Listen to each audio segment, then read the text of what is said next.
عباس رضی اللہ تعالی عنہ اللہ کے خوف سے اس قدر روتے تھے کہ چہرے پر آنسو کے ہر وقت بہنے سے دو نالیاں سی بن گئی تھیں۔ السلام علیکم ورحمۃ اللہ وبرکاتہ۔ آئیے آج کی تعلیم شروع کرتے ہیں۔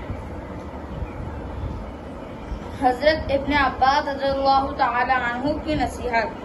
وہاب رضی اللہ تعالی عنہ بن منبی کہتے ہیں کہ حضرت عبداللہ بن عباس رضی اللہ تعالی عنہ کی ظاہری بنائی جانے کے بعد ان کو لیے جا رہا تھا، وہ مسجد حرام میں تشریف لے گئے۔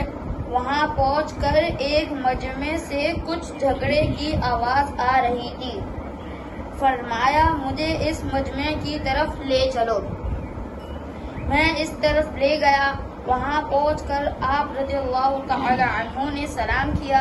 ان لوگوں نے بیٹھنے کی درخواست کی تو آپ رضی اللہ تعالی عنہ نے انکار فرما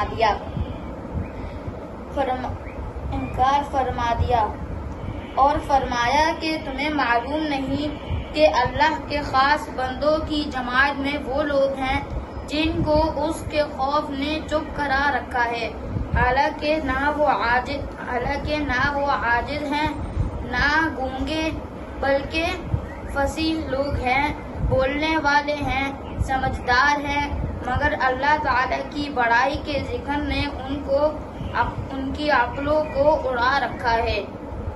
ان کے دل اس کی وجہ سے ٹوٹے رہتے ہیں اور زبانی چپ رہتے ہیں، اور جب اس حالت پر ان کو پختگی میسر ہو جاتی ہے تو اس کی وجہ سے نیک کاموں میں وہ جلدی کرتے ہیں۔ تم لوگ ان سے کہاں ہٹ گئے؟ وہاب رضی اللہ تعالی عنہ کہتے ہیں کہ اس کے بعد میں نے دو آدمیوں کو کبھی ایک جگہ جمع نہیں دیکھا۔ فائدہ: حضرت ابن عباس رضی اللہ تعالی عنہ اللہ کے خوف سے اس قدر روتے تھے کہ چہرے پر آنسو کے ہر وقت بہنے سے دو نالیاں سی بن گئی تھیں۔ اوپر کے قصے میں حضرت ابن عباس رضی اللہ تعالی عنہ نے نیک کاموں پر اہتمام کا یہ ایک سہل نسخہ بتلایا کہ اللہ کی عظمت اور اس کی بڑائی کی سوچ کیا جائے کہ اس کے بعد ہر قسم کا نیک عمل بھی ہم لوگ اس